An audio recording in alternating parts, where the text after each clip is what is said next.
hello to my beautiful, beautiful, gorgeous, absolutely drop dead gorgeous community. It's so good to see y'all today. It is Sunday. It's actually the last day of the month. Oh, beautiful, amazing.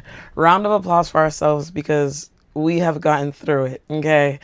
Round of applause. Happy Sunday. Happy end of the month. Preparation for the new month. Happy new month ahead of time, whatever. So excited for the next month. I know you guys are too, but I'm grateful. Before we even get into like, oh, what we're hoping for the next month, the next few weeks, blah, blah, blah. Congratulations for making it through this month. Congratulations for all the things that you thought weren't going to happen at the beginning of the month. You thought you weren't going to get through, but look at you today, babe. That's a testimony. You done made it all the way to the end of the month, May 31st, 2026. Come on, give yourself a round of applause. I know that's right. Oh, I'm feeling great. I'm feeling good. It's a nice sunny day. I don't know if you can hear, my voice is gone a little bit. I traveled for my friend's graduation, so of course, lost my voice a little bit. It's coming back slowly until, taking the vitamins and all the things. But I hope, you guys can still hear me clearly. That's no problem. Today, I'm going to share a poem with you guys. I know in the last video I said I'm not sure if I was going to, but late last week as I was prepping for my trip, as I do per usual, something comes to my head. I just got to pick up my phone and just get to writing. So I wrote a poem. I had a lot of thoughts. I wrote a poem. And I'm excited to share this one with you guys. This was kind of just like, I just threw it on the page. Literally how it came to me is how it's, how I gave it to y'all. So we'll see if you resonate. If you don't, if you feel like someone else might resonate, share with them all the great things. But without further ado, we're going to tap into our poem and then get into a nice, beautiful little debrief discussion. And then we'll see where God takes us from there. Sound like a plan? Sound like a plan. So today's poem, it is called, and actually before that, I know maybe I have, maybe I haven't, but the way my process is when it comes to writing, I usually get in and I just write. Like the thoughts are coming and like boom, boom, boom, I write. Okay, I write. And then the next thing I write is like, okay, the date. But like the way I move, I write before a title even comes to me, or I write before I even think of what to title my poems. I know some people work the other way around. They might have a title and then like, okay, they write. But for me, I give you the thoughts, my emotions, all the things at once. And then, okay, how do I want to like, summarize this in a title? So yeah, that's just a little tidbit as to like my process behind the scenes when it comes to my art. Okay, my bad, technical difficulties. So today's poem is My Life, My Rules. Is there such a thing as being over-ambitious, overzealous? I don't think I agree. I've got dreams on dreams on dreams. Dreams, about dreams, within more dreams. I'm shooting for the moon, the stars, the asteroids, and the other 6 planets. I mean, I owe it to myself and the generations that will be inspired by my life's work to really do all that I can to accomplish as much as I can in the time I am blessed with.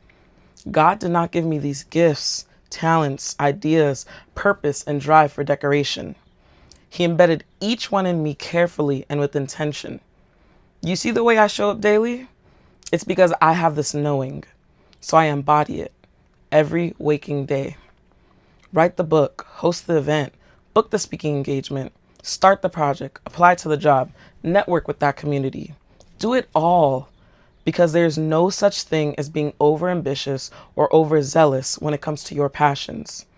I've got one life to live, and it's mine. No one can dictate what that entails but me. I choose to strive, soar, and prosper with a strong foundation of ambition and zeal. Thank you.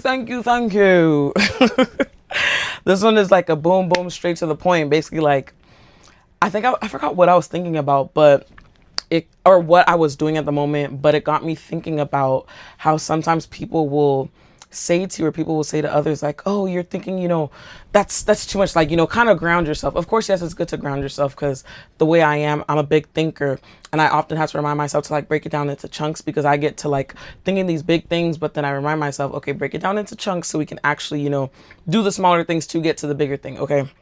That's important. That's practical. But there are, on the other hand, there are people who kind of dim your light, and it's like, girl, you basically you think you can do all that? Like, that's insane. That's impossible. Like, you reaching for the moon, the stars, the all of that. Like, you over ambitious, you overzealous. Like, no, you're doing a lot. Do not ever, ever, ever let somebody tell you that you are doing a lot when it comes to your dreams, your passions, and anything in this world that you feel like, I want to do this, and without, like, please, people just talk. People talk. People are going to continue to talk. So that's why sometimes they say, like, do not share everything with everybody. You might be working on something. Keep it to yourself. Keep it on the down low. Talk to God about it before you actually before you actually broadcast it to the world. Maybe you might have somebody in your close quarters who you can trust, and it's like, hey, I kind of want to let you in on this process, like, as I'm building this thing, as I'm developing this thing. But you don't do that with everybody, because people will come in with their negative thoughts, their self-esteem that's like low, and project that onto you. And now, boom, you're over ambitious, you're overzealous. You can't do that. That's too much. That's this, that's that. If you notice anyone in your corner or in your space that is just sucking your energy, somebody who's just like putting you down, someone who is not filling you with life. People in your corner, people in your life should be like pouring life into you. They shouldn't be causing you to feel like, oh, I'm doing too much, like second guessing yourself, second guessing your thoughts, like, oh, I don't know, maybe I can't do this, maybe I can't do that. You shouldn't have that, because if you yourself are so strong and rooted in knowing yourself and knowing the things that you want to do, of course it takes time, we're all learning ourselves day by day, but you have to be so strong and rooted in that, so that when outside forces try to make you question and like, oh, I don't know, second guess and hoo-ha. First of all, talk to God about it, of course. But secondly, get them out of there. Get them out of there, because there is no such thing as being over ambitious, overzealous, or like over anything when it comes to chasing your dreams, chasing your passions, things that you're passionate about, something that God put on your heart, something that God put in you, your gifts, your talents. He didn't write the story for the next person over. He wrote it for you. God said, hey, Amy, this is your gift. I want you to use it to do XYZ. Hey, John, this is your gift. I want you to use it to do XYZ. He didn't write it for your cousin Sarah and your mom Jill, and like, no. Of course, we consider people in our life because, hey, those who are closest to us, but when it comes to something like this, I fear that you have to be so strict in like a boundary for one, and just so strict and rooted in oneself that you don't allow others to like be so fortified, like such a strong, you think I'm over what? You think I'm over what? You think I'm this? Get that out of here. I'm so sorry. I do not appreciate that. I do not appreciate, like, look for the people. Sometimes you don't even have to look for it, but keep your eyes open for the people and the spaces that allow you a safe space to be free, that allow you a safe space to grow, that allow you a safe space to make honest mistakes, to ask questions, to develop, to literally be like building, becoming, because it's not an easy peasy cutesy process every single day. That shit can be ugly. I've talked about this many times. That shit can be ugly. It's not cute all the time. But like me personally, I know certain people in my life that I do hold near and dear to me, that they've witnessed a lot of the different angles and seasons of my becoming. Like times when we up a little bit, times where it's like, oh, what's happening? There are people in my life who I can trust with that. And then on the other hand, there are people who I notice like in different seasons in my life where it's like, the way you asking me questions is given like you want answers so you can go talk about it with somebody else and blah, blah, blah. Like you want to be in my business so that my business could be a topic for discussion for you. I'm not rocking with it, but you got to be discerning. Like you have to know how to discern, like ask God to help you develop that spirit of discernment if you don't have it. That comes with your intuition too. Like, how do you feel around a certain person? How, when you leave that space, did you feel after? Are you feeling rooted? Are you feeling grounded? Are you feeling anxious? Are you feeling like, something's a little off with that? Listen to those feelings all the time. Because babe, they save you. They save you. I always tell people, listen to your intuition, because that is your God sent voice. Your intuition isn't just a random voice off the street. No, God put that in you for a reason. If you're driving and usually you take a right at this light when you're coming home from work, but something's telling you take a left today, take the left. take the left. You don't know what's over there, and you're not finna go and find out either. At least me personally. If my intuition's telling me something, I'm listening to her. Of course, I'm human. Sometimes it's like, you second guess it, like, and then you don't. You go the other way, and it's like, damn, I should have listened to my intuition. Damn, I should have done that thing. Damn, I shoulda, coulda, woulda, but you didn't. Okay, and let's not be on the shoulda, coulda, woulda, but you didn't. Let's be on the shoulda, coulda, woulda, and you did. Okay, let's make sure to and did. That's the most important part here. But I know that a lot of us are. I don't just want to use a lot of us are ambitious. I've made up English. I've shared a poem with you guys before. It was like one of my early ones.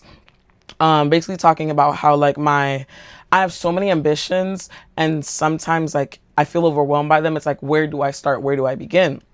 But this energy is a little bit different. This one is rather talking about going for it all, not feeling overwhelmed by it, but doing it all. And of course, this poem didn't break down the fact that you have to, break things down into smaller chunks, schedule things accordingly, work on your time management. Of course, that's a secondary part. First, have the mind that, hey, I'm going to do these things. I always say I have so many passion projects, so many ambitions, and I'm going to do it all by the grace of God, because yes. And then comes in my part where it's like, okay, I want to do XYZ. How can I break these down into smaller chunks? How can I set SMART goals so I can, make sure that I'm actually on the right path to accomplishing XYZ? Because it's one thing to have all these dreams, to have all these big thoughts and all these big. But if you don't have an actual plan, an actual like step-by-step something, you're gonna fail. You're actually gonna fail. Like, say you're building something, that what you about to build is a table, okay? But if you don't have the instructions, you don't know the step-by-step, is your finished project finna be a table? Exactly. It's not. It's finna be something else, not a damn table, that's for sure. But I'm trying to even remember what my poem was called, the one about my ambitions. Dang.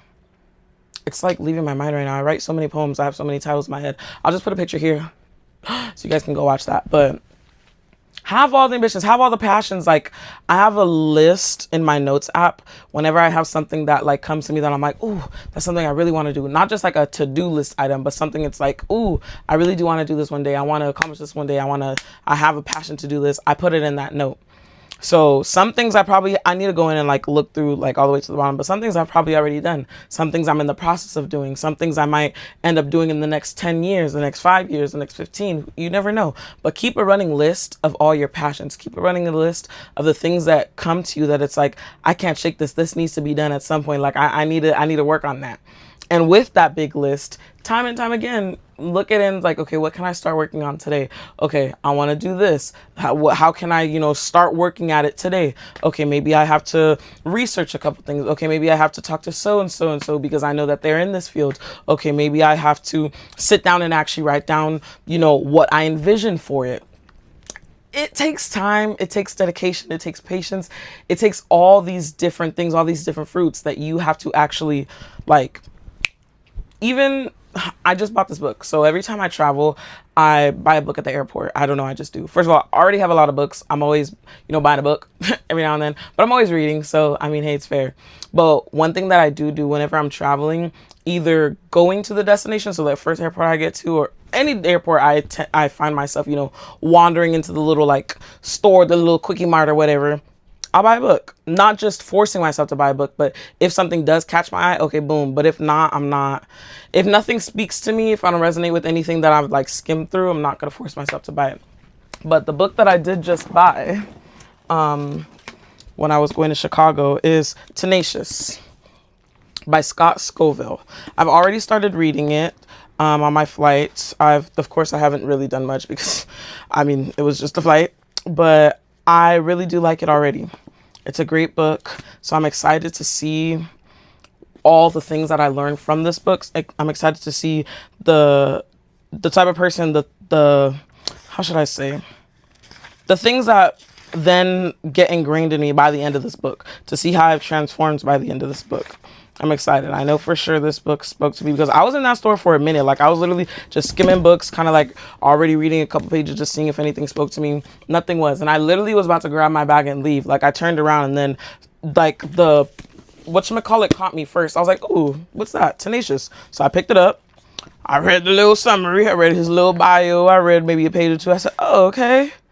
I could do this. I could do this. He's basically telling his own story about, you know, him and his tenacity and where tenacity gets you in life. And I love the way he's formatted this book because he also takes stories from other people in his life and their experience with being tenacious and how they exhibited tenacity in their own life. And like, it's a real life plus like kind of narrative-ish to give you like, hey, this is what I done, this is what we have done, where it's gotten us. This is why you should apply it to your life. And I'm very excited. I'm very excited. It's a good book so far. So shout out to Scott Scoville. We'll see. Yeah, Tenacious, The Art of Relentlessly Pursuing Your Wildest Dreams. Because duh, we are pursuing our wildest dreams and we are not letting anybody tell us that this just something crazy that, oh, you can't do that and oh, that's ooh, ah, ooh, ah, ooh, ah. Babe, shut the hell up. This is my life. This is my life, my rules. Okay? And go ahead and tell the people this is your life, your rules. Okay? Do not let somebody come in with their opinions and their shut it down. Shut it down. Okay? Anyways, I'm so proud of you. I love you down. I hope you have an amazing, amazing start to your month. Okay, last thing I will say, because phone's heating up, you already know. We see these beautiful sculptures, like the stone sculptures that they make. It doesn't just happen. It's not just, ooh, I want this to be done and it happens. No, they got to take their time and